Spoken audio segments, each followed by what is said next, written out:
Brian, now that all this stuff is set up and Mark has seen it, did he tell you, after all, you can't trade that first round pick now, you got to make it because all this stuff's set up? Not yet, but there's still time to go. So no, but it is pretty amazing just kind of seeing all this kind of come together, and it's just what a cool thing for the Packers and the city of Green Bay and everything. It's just really, really, really neat to see it all come together.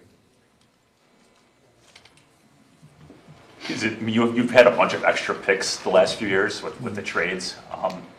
You probably don't. Probably the answer here is probably no. But do you have to approach it any different when you have fewer of those quote unquote premium picks? No, I don't think so. I think there's probably a little strategy difference, as far as you're going through things, because you just have more ammunition at the top, which is probably makes things a little bit more flexible. But no, I don't think there's anything that changes, how we go about it, building the board or anything like that. Goody, speaking of ammunition at the top, I think through your 7 drafts, you've never had a draft where you didn't use both your first, second, and third round picks, or a first, second, and third round pick. Just how special would a player have to be for you to be willing to use premium picks to go up to get them, as opposed to, and missing out on those, because you get a lot of good players in the second and third rounds. Right. Yeah, no, I think it's it's a 2-for-1, right? So he's got to be a pretty good player, and he's got to, I think he's certainly got to fit a vision that we have for him that could come in right away and be productive. But at the same time, I mean, there's those players do become available, and we're certainly not, we wouldn't. It's not like we wouldn't do it, but I do think it's a 2-for-1, and when you're talking about premium picks, those, first, second, third, maybe even fourth round type picks, you're expecting those guys to be good players, right? So if you're going to do it, it's got to be a player worth that. It's kind of the age-old question here of potential versus production.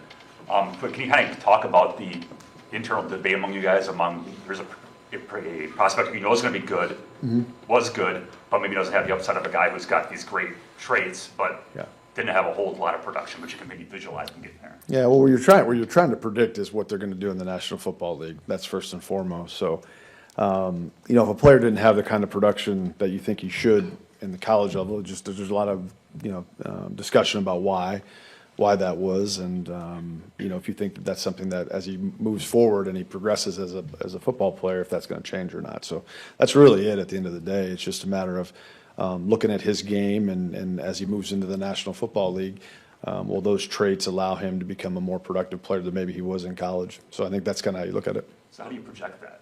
Maybe it's probably position specific, but how do you project a guy who didn't do it, but you think could get there? Yeah, it's just really about where he is in his kind of evolution as a player, right? Where he's on that curve, and particularly now with guys coming out really early. Some guys have been in college 7-8 years now, and you're looking at those different things. It's no different than when you sign a guy to a contract or you draft a guy. You're really trying to do it for what he's going to do over the next 3 or 4 years, not what he's done. So it's about that.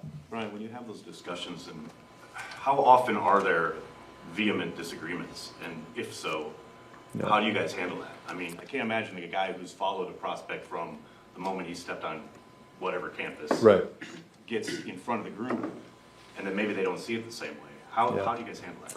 Yeah, I mean, there's always, I think you work through it. I mean, I think it's a long process, right? And our scouts have been, part of their process starts certainly much more early than it does for, let's say, us, when we really get all together. But as we work through February, January, February, March, into April now, it's constant, right? So a lot of times things really add up, and a lot of us were trained the same way, so we look at things similarly. But when there are a little bit of disagreements, we work through it, and then ultimately, there's got to be decisions made. So once we make a decision, we move on. And but I think people would love to think there's these dragouts. That's not really the case. Never once, really. And it's just really more about discussions, But at the end of the day, I think it's a very respectful process. Everybody understands that. If you're not willing to, stand up and speak your opinion, then you're not really, that's what you're there for. So you need to be able to do it. But there's a way to do it. And I think from my past experience, there's a way to do it and there's a way not to do it. And Ted let me know when I didn't do it the right way. So.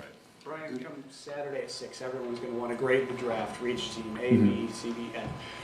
in your experience, when do you think it's fair to grade it? After a year, after 2 years, after 3 years? When do you know whether you really get the... Yeah, I don't care. I don't care about that stuff. I mean, to me, it's about our football team and the players that we take. Do they help our football team succeed? You know, in the National Football League, these guys are, you know, moving around so much. It's about the time that you're here with us. Do you impact our football team? You know what I mean? So, and the opportunities they get and where they get drafted and the different things that there's so many variables there. I think that's it's kind of a fool's errand to kind of try to grade those things. Regarding this year's draft class, even those 5 years removed, the COVID years, some red-shirted, and then NIL. Is there a pocket there that might be there in the 6th and 7th rounds or Saturday night of guys that have played college football for 4 or 5 years? I hope so. I mean, I think the thing that and I think I spoke on it earlier, one of the last times I talked, but it's a unique class. The numbers, particularly on the bottom of the draft, and even in free agency, undrafted college free agency, were just really high. I think there's a ton of guys that came back that would have come out earlier that came back and played because of NIL and the transfer portal, and really, you know, I mean, again, we've got a bunch of guys in this draft that played, you know, 6-7 years in college, right? So we got a lot of older guys, 24, 25-year-olds in this class than we've had in the past. We'll probably see that for a little while going the next few years. So that has made it a little bit unique because of the numbers. And, you know, I'm always on a journey to try to, you know, to narrow it down because it makes things clearer for me. But at the same time, the guys deserve to be up there. They deserve to be up there. And we've spent a lot of time in that department. Brian, do you need your first-round pick to contribute right away? No, I mean, I think you'd love to, but I mean, I think a lot of you guys have been around here. You know, it's great when they do, but that's not always the case. I mean, the transition to the National Football League is tough. It's not always easy. A lot of times it's really determined by opportunity. You know what I mean? I mean, if you take a guy in a particular area, that he's just going to have a lot more opportunity than somebody else, you know, and we try to stay away from that drafting for need. We try to just, you know, take the best player available if that's possible. But most of the time, a guy's impact in his rookie year comes down to the opportunities that he had more than anything. Brian, what do you see as the trickle-down effect of guys being able to earn life-changing money in the college ranks through NIL? How does that affect who comes out, who doesn't, anything? Yeah, and that's a great question. I think we're still kind of wrapping our arms around how it, you know, affects us, you know, moving forward. I think one thing that we've talked a lot about is that I think really, and with some of these guys, it goes all the way back to high school, is that every time they got done with the season, they were looking for what's best for me next, and it was their choice. You know, that's not necessarily going to be the case as they enter the National Football League, and how do they react to that and handle that. In some ways, it's no different than what it's always been. You're looking for guys that can handle the transition into the National Football League with their maturity and learning how to be a pro. You're looking for guys that can do that at a quicker pace than others. And whether what these guys are going through in college now, you know, helps that transition or hurts it, I think we're still kind of trying to figure that out. Brian, have you made a decision on the fifth-year option for those two guys yet? I think we're pretty close. We won't deal with that until after the draft, but I think for both those guys, whatever mechanism we use, we'd like to keep those guys around for 26 and beyond. So whether that's they're doing the fifth-year option on these guys or extending them one way or the other, we're planning to do that. We'd like to do that. So. Goody, how do you feel about just in general how the process went for the whole group this year? And I mean, if this thing were starting at 7 o'clock tonight, are you guys ready to go? Yeah, we're ready. I mean, we always joke that on really last Friday we should all take a 5-day vacation and come back, right? Like, 'cause there's more mistakes made in these next few days than anything else. But the process went great. You know, our scouts we have a great group. They work really well together, the way they not only attack their fall, but then, you know, there's such collaboration between our guys through the All-Star games, the Combine, the Pro Days, and everything we ask these guys to do that is so important for how we get to the answers. And kind of touching on some of the climate of college football right now, I mean, so many of these guys have transferred. So when our guys go into a school and they're talking to a position coach, it used to be when I was doing it for the most part, that guy recruited him in his home, knew mom and dad, watched him go through his maturation process in school, at one school. That rarely happens anymore. So, like, those guys' ability to work together, I mean, our scout may be at Southern Cal getting background information for a player that's in Miami now. You know what I mean? So, who's not even on campus. So, they've adapted incredibly well to that, and I feel really strongly on what they've done to kind of get us to where we are right now. Brian, there was the report that you were the only GM to go watch McMillan's workout in Arizona. What have I was there. Oh, you weren't? Okay. Being serious. No, I'm just kidding. No, yeah, I was there. I don't know if I was. Impressions of him throughout your Yeah. multiple meetings with him. And I don't know if I was the only one there. I may be the only one reported to be there, but no, good. You know, we had him up for our 30 visit as well, and we've kind of he's a third-year junior coming out, so we've spent a lot of time with him. So it's been good. You've ended up with a pretty high percentage of 30 visit guys being on your team. So when you, I mean, obviously you can't draft all 30, but when you use those, especially when you have 3 big name wide receivers be part of that process, you know, you get the Javon Walker question every year, but do you think you're looking at the position any differently this year because of the visits you had and maybe where your roster is at that position? No, I don't think so. I mean, I feel really good about our roster right now. I mean, I think that's one of the. It doesn't happen every year. I mean, every year is a little bit different, but like, you know, if we had to go play next week, I feel really good about our roster and our ability to win and go compete. So, really across the board. So, you know, hopefully as this draft unfolds, we're able to just kind of sit back and select the best players that fall to us. I mean, that'll be, you know, I think something we've prepared ourselves to be in. So, no, I don't think we've looked at it really any differently other than certainly if there's an opportunity to take a player at that position that makes sense, we'll do it. But I don't think we feel like we need to do anything. In your 7 drafts, I think 4 out of the 7 you've had double-digit number of picks by the end of the day, and I think 2 others that's 9. So sitting at 8 now, do you go in with your goal to trade back a couple times and get to 10, or how does that mechanism work? Yeah, I mean, I think certainly we'd love to. Whether that's where we do that and how we do that will really be dependent on the opportunities that are there and the players that are there. Right, we're not going to pass up a really good player to move back unless we somehow feel we could still get that player. So we'll see. I mean, yeah, I mean, I'd like to have 15 every year. I think that would be just about right. But I think there'll be opportunities, but at the same time, it's such an unpredictable thing. We'll see. Right, does the draft process get easier the longer you're in it? No, it's enjoyable. I mean, this is part of what I think a lot of us really enjoy this part of it. But I wouldn't say it gets any easier. There's a certain amount of work that needs to be done. There's really no shortcuts to it. You kind of have to go, through our phases and make sure you don't miss anything along the way. And there are times whether it's with an individual player or a group of players that you kind of maybe early in the process you feel, I feel really good about this, knowing these players, and but you can't skip the rest of it because I think doing it as long as I have, things can change, and more information can change the way you see things, and it's really important that you don't miss any of those steps. How well do you sleep the night before the draft? Good. Yeah. No. I think that it's kind of like, it's like anything. It's, and I know this very well because there's many tests in high school that I went into that test not prepared, and how that feels.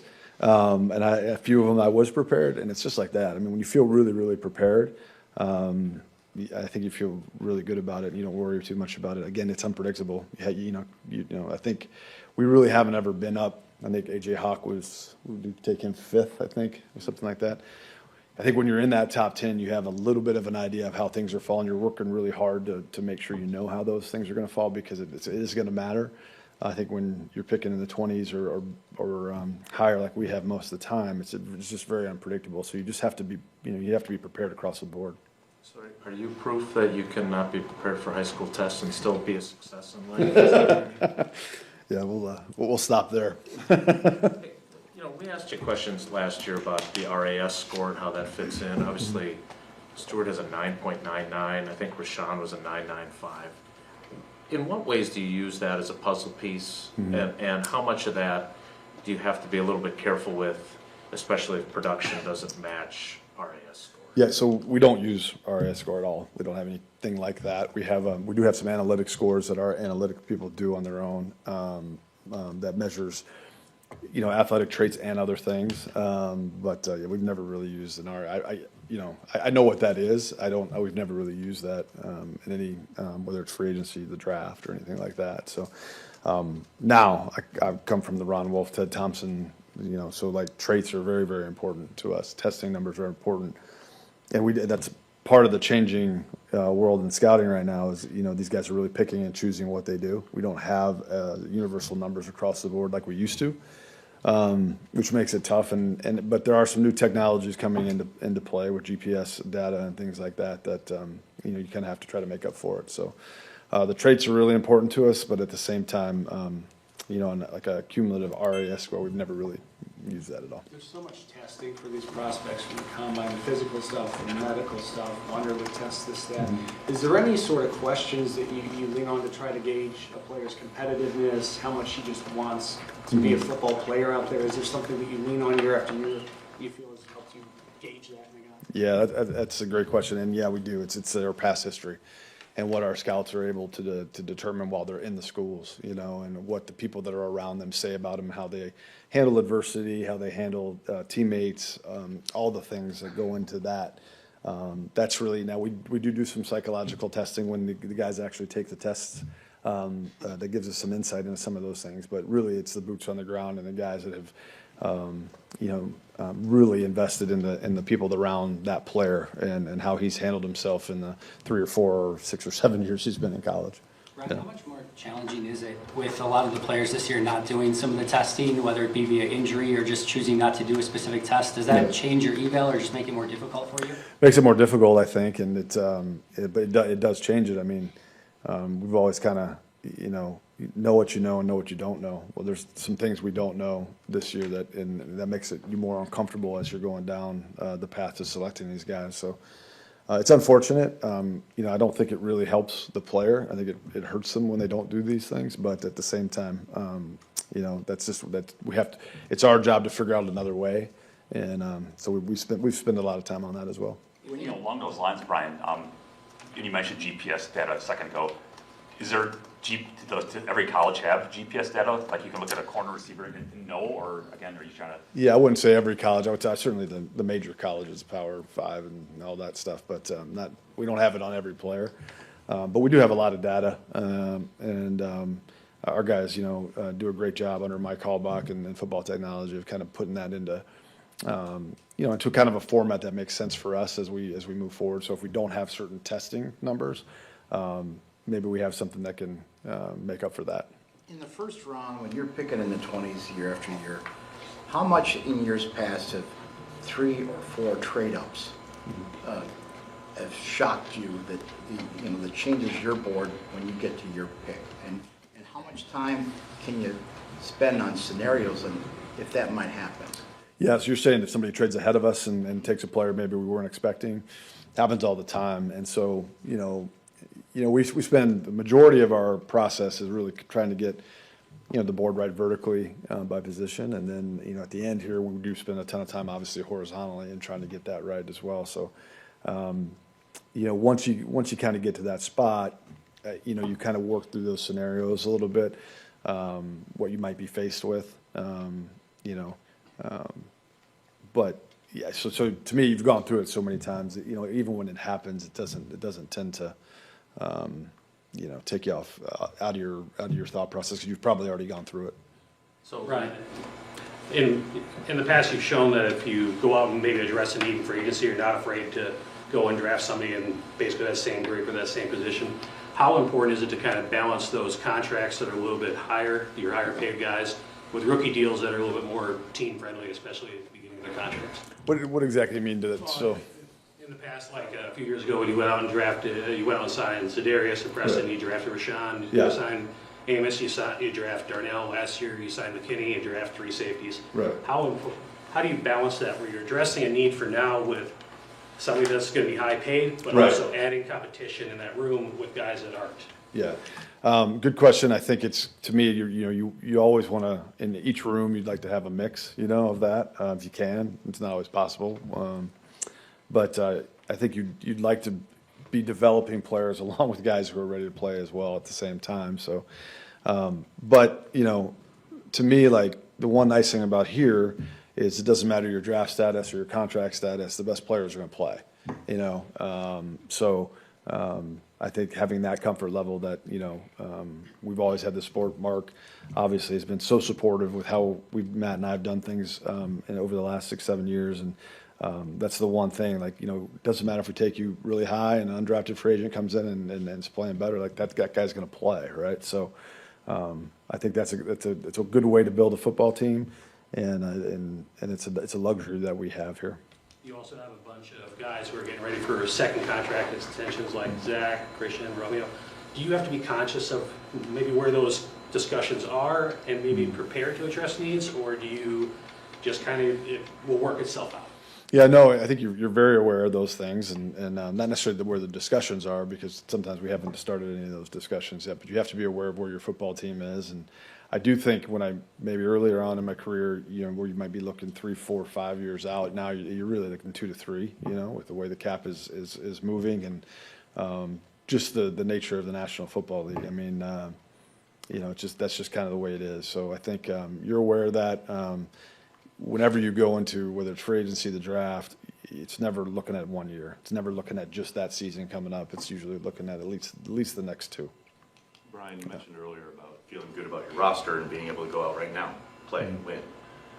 Does that, coupled with the fact that you're going to add 8 guys and probably more knowing you, trying to trade down and get a bunch of dudes in the mix to compete, does that hurt you when it comes to undrafted free agency? I know you're coming off a year where you had a pretty small class. Yeah, I don't think so. I think because historically here, 2 things. What I just talked about, that if you come here and you compete and you know you earn the right to make the football team, you know, there's nothing holding you back from us doing that, right? So that's one. And then we just historically have had pretty good success developing those kind of players. A lot of those guys, as you know, have become really, really good players here and had great careers. And I think the agency community understands that. And I think as those guys, the guys that are really in tune with that, as they look at the options to place players, understand that. So I think we've, you know, I don't feel at any kind of disadvantage in undrafted, you know, free agency. I think, you know, we feel really good about our process there.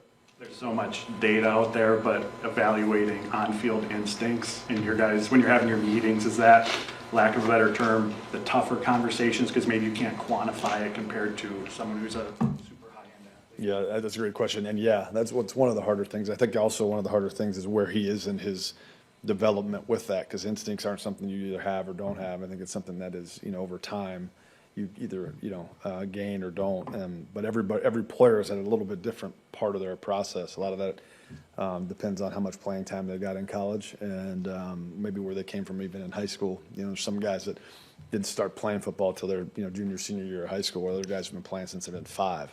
So, but judging that instinctual quality with all the different schemes and the different places that these guys are playing, and the movement of these guys now, you know, where they're not in the same system for 3 or 4 years like they used to be, where they could develop those instincts within a scheme. Now they're bouncing around, and it makes it much tougher. I do think the player development side in the National Football League is going to have to get better because of, you know, kind of the way things were transpiring in college. Going back to Mike's question about curveballs, you know, Ron tells that story of thinking he's getting Ray Lewis, and then he goes while he's on the phone. You can do everything you can to prepare for every eventuality. And you've been in that room, this will be 8 as the big chair. But have there been moments where things have happened where you're like, holy crap, that was, or have you really been able to kind of avoid those in the last 7? I think the only time where it gets a little is when maybe you have more than one option. Like there's the player you would pick, or maybe there's a trade to move back, you know, and you're kind of dealing with those. You're on the clock, and maybe the team you're dealing with isn't, you know, you're not finalized, and you may want to think you might want to move back. Those things can get a little tight at times. You know, at the end of the day, you better be prepared to pick a player.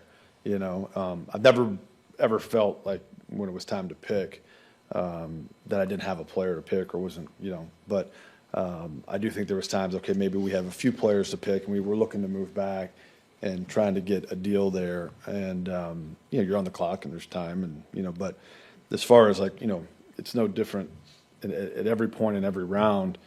As we get close, let's say 5, 6, 7 picks away, you know, I'm in my notes there. It's just kind of like I kind of got the players and I got enough, right? So if you know, if we're 7 picks away, I got 7 players, and if all 6 go before, then I got 1.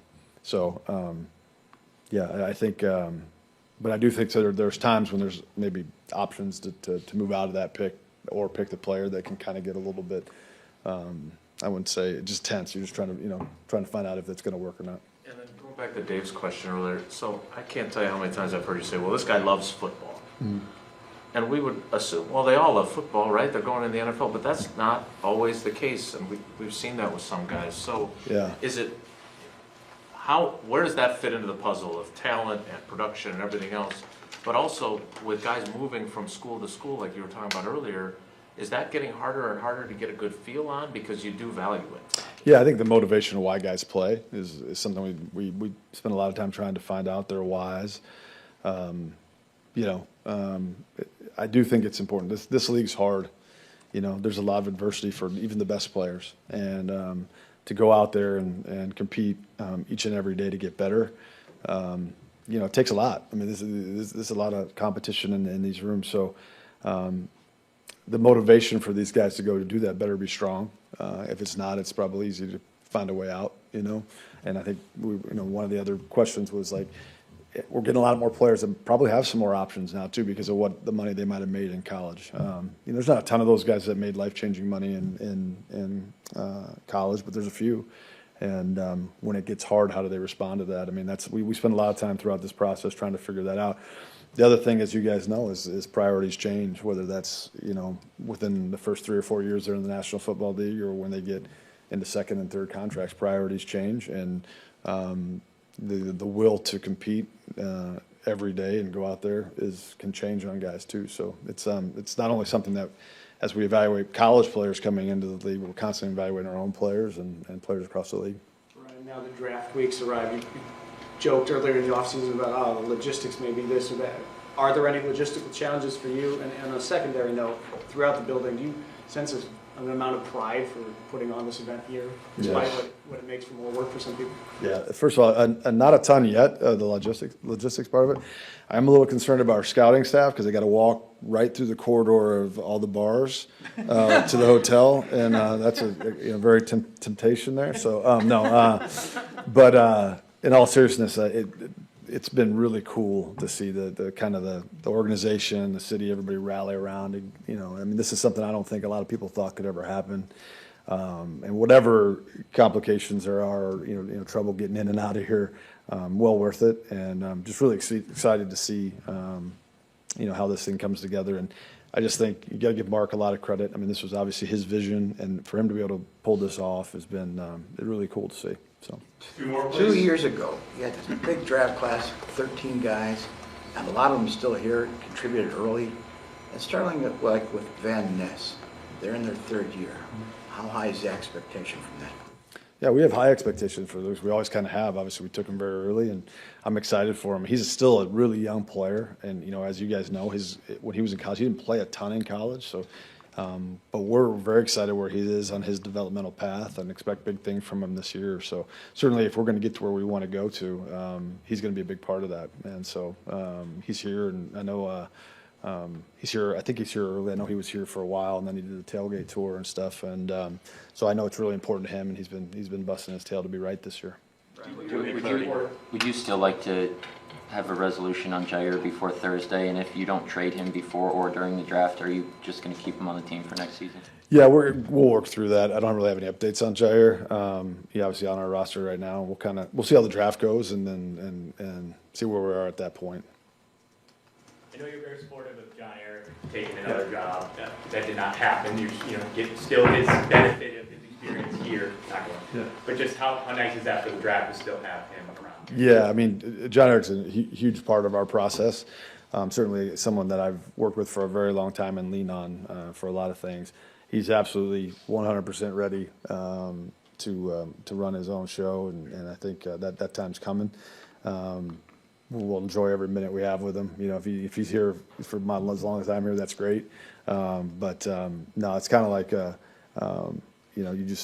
I want to see all these guys on our staff get these kind of opportunities. I think we have a lot of guys that are ready right now, and a lot of guys that are going to be ready in time. And that's something, as a guy who's been here and watched John Schneider, Reggie McKenzie, John Dorsey, Scott McLuhan get their opportunities. But as I watched that, there was a time there I was like, are these guys ever going to leave? You know what I mean? Like, because like you wanted to have an opportunity too. So I think it's really healthy for our staff, for these guys to be in the mix for these opportunities. And I suspect not only John Eric, but a bunch of guys will be as we move forward here. Given how tight you are with all those guys, I'm curious, when you get to Saturday night, I don't know if you're still going back to the beer fridge and everybody's coming over, but how will you view this as a successful 3 days? What do you need to accomplish, you and your crew, to feel that way by Saturday? Yeah. Again, the unpredictability of the draft is real, but I think for us it's just a matter of, we take a lot of pride in the people that we bring into this locker room. We're obviously chasing things that are really big around here, and we got a very good football team with some really good guys in that locker room. And the guys that we bring into this locker room, to me, need to be the kind of guys that are going to fit into that culture and add to it. And so, this every year, this is an opportunity to do that. The culture of your football team, comes from your players, and so that's a big part of what we're doing.